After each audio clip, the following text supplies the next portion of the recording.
Ahşap eski bir kapı ağır bir gıcırtıyla açılıyor ve hemen ardından yere düşen ağır metal paraların o ritmik çınlamalarını duyuyorsunuz. Şehrin o bitmek bilmeyen kalabalık gürültüsü yavaşça kısılıyor ve yerini bambaşka bir felsefi sessizliğe bırakıyor aslında. Devasa bir servetin tek varisi olup bir gün aniden tüm varlığını nakde çeviren ve bankerine akıl almaz bir şart koşan bir adamın zihnine yelken açıyoruz. Bankerine verdiği o emir çok net. Çocukları büyüdüklerinde bilge kişiler olurlarsa bu paranın tamamını yoksullara dağıtmasını emrediyor, ancak cahil kalırlarsa tüm serveti kendi çocuklarına vermesini istiyor ondan. Sahip olduğu uçsuz bucaksız zenginliği bir anda elinin tersiyle iten Dibesli Krates'in zihin dünyasına doğru çok organik ve gerçekten sarsıcı bir yolculuk bu. Milattan önce 365 yılında doğan bu adamın hikayesi, şehrinin en köklü ve en zengin ailelerinden birinin varisi olmasıyla başlıyor. Çocukluğu ve o ilk gençlik dönemi muazzam bir lüks içinde geçiyor tabii. En ince ipek kumaşlar ve etrafında pervane olan hizmetkarlar var. Dünyanın ona sunduğu tüm o maddi ayrıcalıkların tam merkezinde güvenli bir fanusun içinde oturuyor yani. Ancak hayatının o büyük kırılma anı sıradan bir Atina ziyareti sırasında tiyatroda izlediği Telefus trajedisiyle gerçekleşiyor. Sahnede her şeyini kaybetmiş, paçavralar içinde yaşayan ancak içsel olarak tamamen özgürleşmiş bir kralın hikayesini izliyor. Tiyatro sahnesindeki o yıkılmış ama prangalarından kurtulmuş kral figürü Tebesli Krates için devasa bir aynaya dönüşüyor işte. Üzerindeki pahalı ipek kumaşların o ağırlığı altında ezilen zengin varis, sahnede gördüğü o çıplak ve saf özgürlük karşısında çok derin bir ruhsal sarsıntı yaşıyor. Sahnede izlediği trajedi, dış dünyada her şeye sahip olmanın iç dünyada ne kadar büyük bir boşluk yaratabileceğini ona çok net gösteriyor. Tiyatrodan çıktığı an geçmişine, devasa servetine ve o toplumsal statüsüne ait her şeyi geride bırakmaya karar veriyor. Memleketine dönerek tüm mal varlığını satıp inanılmaz bir nakit paraya dönüştürüyor bunu. Ve Atina meydanına giderek bu akıl almaz serveti halka dağıtıyor. İşte o zenginliği halka dağıtırken bankerlere koştuğu o meşhur şarta odaklanmak istiyorum biraz. İlk bakışta kulağa tamamen ters gelen bir mekanizma var ortada. Evet, yani insanların çocukları zengin olsun diye ömür boyu durmaksızın çalıştığı bir dünyada o kendi çocuklarını filozof olurlarsa meteliksiz kalmaya mahkum ediyor. Ama cahil olurlarsa zengin olmaya mahkum ediyor onları. Zihinsel derinliği olmayan, cahil bir çocuğa devasa bir servet bırakmanın onun ruhsal felaketini daha da hızlandıracağını düşünmemiz gerekiyor. Paranın ve gücün cahil bir elde yıkıcı bir silaha dönüşeceğini çok iyi biliyoruz. Bu mantığın altında yatan asıl amacı ve o felsefi temeli anlamak gerçekten ustalık gerektiriyor. Görünüşte çelişkili olan bu durum aslında son derece keskin bir felsefi temele dayanıyor. Devesli Krates'in zihni, özgürleşmiş ve felsefeyle aydınlanmış birinin paraya hiçbir zaman ihtiyaç duymayacağını gayet iyi biliyor. Bilge bir zihin, kendi içsel kalesini çok sağlam bir şekilde inşa ettiği için o dış dünyanın maddi korumasına veya o sahte kalkanlarına asla ihtiyaç duymaz. Ancak zihinsel bir derinliğe ve içsel bir dayanağa sahip olmayan bir insanın sığınabileceği tek liman maddedir. Yani dünyayı anlama yetisinden yoksun kalan birisinden bahsediyoruz. Tabii paradan başka tutunacak hiçbir dalları kalmayacağı için yaşamda hayatta kalabilmek adına o servete mahkum olduklarını çok iyi analiz ediyor. Kendi ruhunu inşa edemeyen bir zihnin, o dış dünyadaki altınların, mülklerin ve ünvanların sahte güvenliğine sığınmak zorunda kalmasını muazzam bir trajedi olarak okuyorum ben. Zenginliğin aslında cehalete örten süslü bir kılıf olduğunu kanıtlamak için yapıyor bunu. Kendi çocuklarını bile paradan başka sığınacak bir şey kalmama trajedisiyle baş başa bırakmayı göze alıyor. Ruhsal fakirliği altınla örtme düşüncesi, statü peşinde koşan her dönemin insanı için çok geçerli bir durum. İnsanın içsel boşluğu ne kadar büyükse, dışarıdan topladığı maddelerle ve eşyalarla o boşluğu doldurma çabası da o kadar şiddetli oluyor. Zenginlik burada bir ödül veya başarı sembolü olarak görülmüyor. Tamamen ruhsal fakirliğin telafisi olarak konumlandırılıyor. Çok çarpıcı. Radikal bir uyanış ve o varlığın reddinden sonra bu enkazın içinden yepyeni bir kimliğin inşasına şahitlik ediyoruz. Mal varlığından tamamen arınan kahramanımız, felsefe dünyasına Sinoplu Diyogenez'in öğrencisi olarak adım atıyor. Ancak ustasının yolunu körü körüne kopyalamadığını görüyoruz. Kinik felsefesinin o dönemki yapısını incelediğimizde toplumun yüzeysel değerlerini reddeden bir tutum var. Doğaya uygun yaşamayı savunan ama bunu yaparken insanlara karşı son derece sert ve tavizsiz bir akım görüyoruz.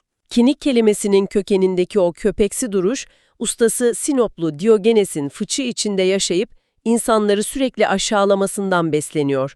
Onların kibirleriyle çok sertçe alay ediyor. Fakat öğrencisi ustasının insanları ısıran ve onlara hakaret eden bu hırçın yöntemlerini tamamen elinin tersiyle itiyor, kendi özgün şefkat felsefesini kurarak bu yolu bambaşka ve çok daha kapsayıcı bir boyuta taşıyor. Toplumun sahte değerlerini reddetme fikrini ve doğallığı savunma ilkesini aynen koruyor aslında. Ancak bunu insanlara aktarma biçimini tamamen değiştiriyor. İnsanları sokak ortasında utandırarak veya onlara bağırarak yapmıyor bunu. Yanlarına oturup onlarla empati kurarak kendi gerçeğini anlatmayı seçiyor. Kinik felsefesinin o ısırgan ve havlayan doğasını inanılmaz bir anlayış ve sevgiyle evcilleştiriyor. Toplumsal dogmaları ve insanların zihinlerindeki o katı inançları devasa bir balyozla kırmaya çalışan biri değil o. Kilitli kapıları nazikçe açan ve mekanizmasını dinleyerek çalışan usta bir zanaatkar gibi davranmasını olağanüstü buluyorum. Vurup kırmak yerine dokunup iyileştirmeyi seçiyor. Burada büyüleyici olan şey, Atina halkının ona taktığı çilingir yani Traponoites lakabının ardındaki o devasa sosyolojik boyuttur. Bu onarıcı ve kapsayıcı tavrından doğuyor bu lakap. Antik dünyada ev mahremiyeti çok katı kurallarla korunurdu. Özellikle de Atina gibi dışa kapalı aile yapılarına sahip bir toplumda. Yabancıların bir evin iç işlerine karışması, hele ki evsiz ve pelerinli bir adamın, o saygın aristokrat ailelerin kapısından içeri girmesi normal şartlarda kesinlikle düşünülemezdi. Ancak insanlar onun o duru, yargılamayan ve huzur veren enerjisi yüzünden evlerinin kapılarını bu evsiz filozofa sonuna kadar açıyorlardı. Dünyanın ilk sokak sokak gezen, ruh şifacısı ve aile arabulucusu unvanını işte tam olarak bu şekilde elde ediyor. Çat kapı evlere giren, üstü başı dökülen ama yüzünde her zaman kocaman ve samimi bir gülümseme olan bir adam imajı son derece çarpıcı. Kavgalı eşleri barıştırıyor ve birbiriyle konuşmayan küs kardeşleri kucaklaştırıyor. Aile içindeki o ağır buhranları, çözümsüz gibi görünen depresyonları neşeli sohbetleriyle bir anda dağıtıveriyor. İnsanları hiç yargılamadan, kimseyi kırmadan kibarca öğütler veriyor onlara. O dönemin tepeden bakan ve mesafeli filozof profiline o kadar zıt bir figür ki, insanların ona neden bu kadar derinden bağlandığını anlamak hiç zor değil. Mülkiyet, evlilik ve statü gibi toplumun kutsal saydığı o dogmaların nefretle değil, neşe ve sevgiyle nasıl yıkılabileceğinin en canlı kanıtını sunuyor. Bir insana yanlış yolda olduğunu bağırarak ve onu suçlayarak söylemek sadece onun savunma mekanizmalarını devreye sokar. Oysa şefkatli bir mizah ve yargılamayan saf bir kabul en katı zihinlerin bile kilitlerini açmayı başarır. Çilingir, lakabı sadece o fiziksel kapıları değil, korkuyla, kibirle ve hırslarla kilitlenmiş insan kalplerini açmasından geliyor.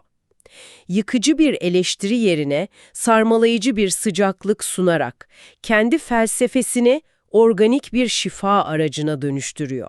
Kilitlenmiş kapıları teker teker açan bu şefkatli çilingirin başkalarının evlerine huzur götürürken kendi hayat arkadaşını bulduğu o cesur anlara ilerliyoruz. Aristokrat ve çok zengin bir aileden gelen Trakyalı Hipparkia adında genç bir kadın hikayeye bütün ihtişamıyla dahil oluyor. Bu genç kadın Atina'nın en saygın ailelerinden birinin kızı olmasına rağmen hiçbir maddi varlığı olmayan bu filozofa çok derin bir aşk beslemeye başlıyor.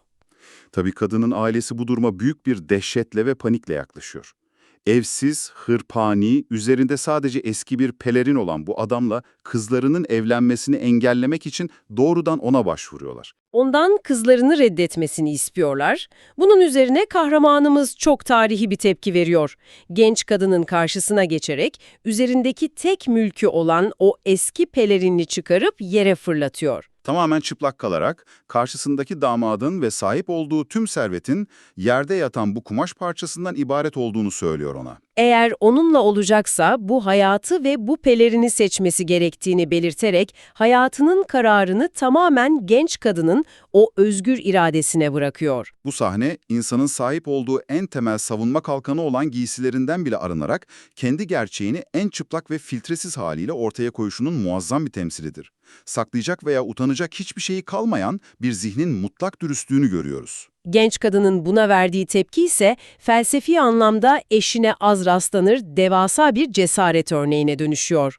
Zenginliğin ve o aristokrasinin sembolü olan incecik ipek elbiselerini bir saniye bile düşünmeden yırtıp atıyor. Ve kaba bir kinik pelerini giyiyor.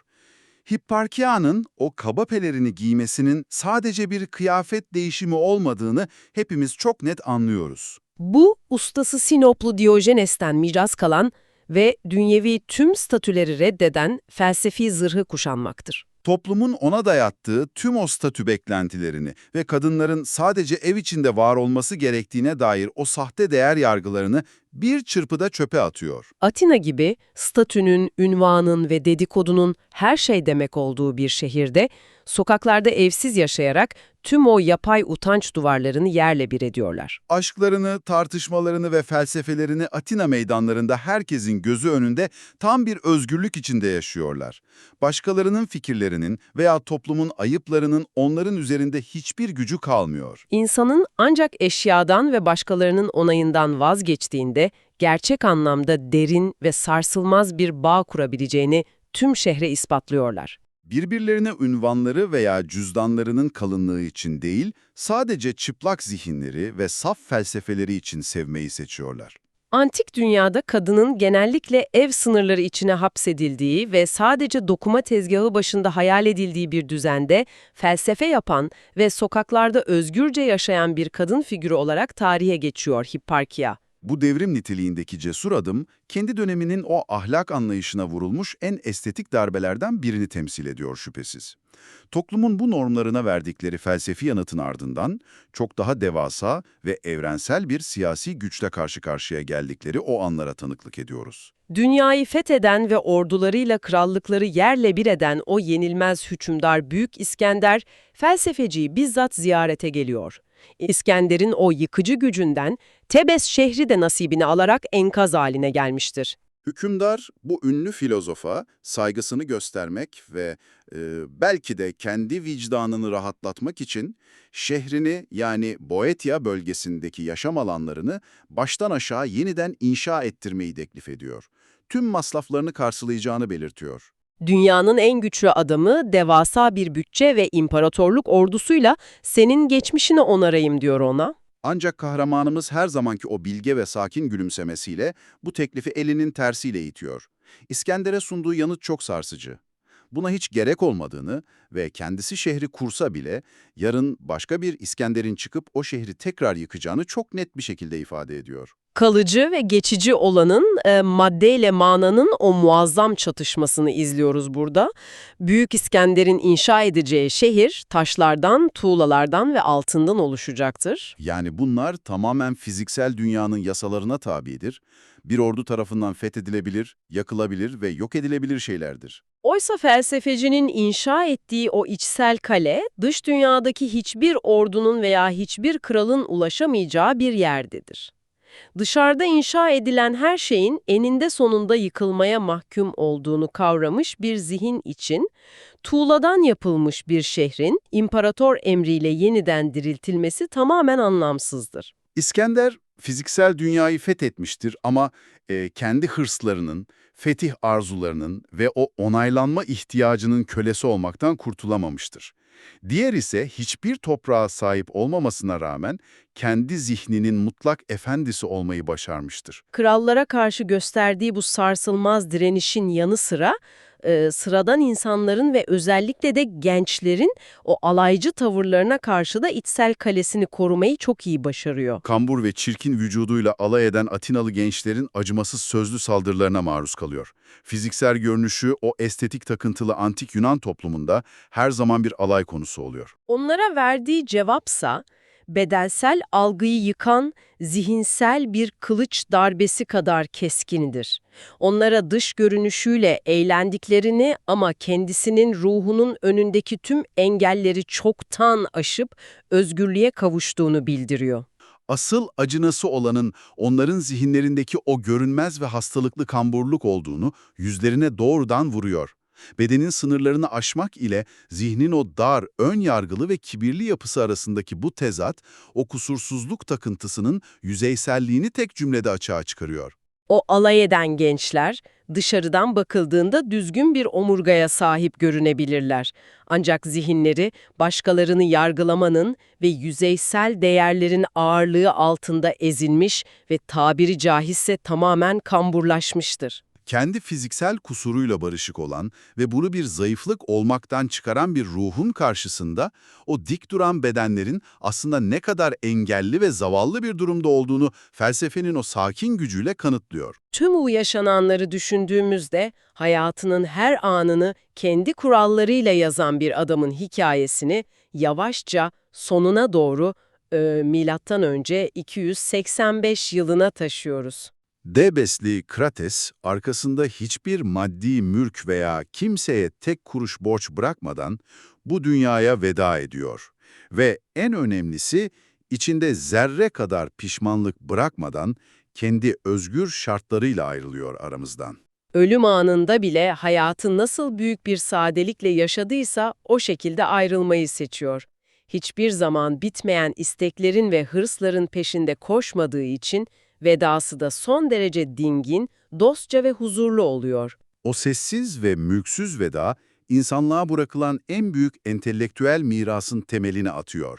Onun doğrudan öğrencisi olan Kıbrıslı Zenon, ustasından aldığı bu derin eğitimle felsefeyi meydanlardan alıp sistemleştiriyor. Bugün hala milyonlarca insanın hayatına dokunan stoacılık akımını kuruyor. Zihne paranın, mülkün ve geleceğe dair o tükenmez kaygıların insanı nasıl içten içe çürüten bir köleye dönüştürdüğünü kazıyan ilk büyük aydınlanmadır bu.